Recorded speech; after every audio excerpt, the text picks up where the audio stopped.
కేసీఆర్ అయితే మాట్లాడుతూ ఉన్నాడు సీఎం రేవంత్ రెడ్డి గారి మీద.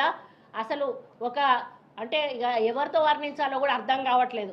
అటువంటి మాటలు మాట్లాడుతూ కనీసం మంచి మర్యాద లేకుండా మరి ఆయన అమెరికా రిటర్న్డ్ మంత్రిగా పనిచేశాడు, షాడో సీఎంగా పనిచేశాడు.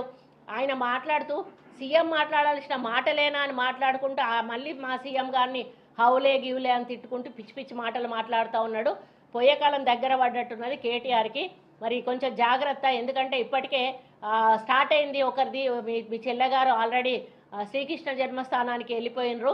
మీది కూడా ఒక పక్క ఏదైతే ఫోన్ ట్యాపింగ్ కేసుది నడుస్తూ ఉన్నది విచారణ. మీరు చేసిన దందాలన్నీ కూడా బయటపడతా ఉన్నాయి.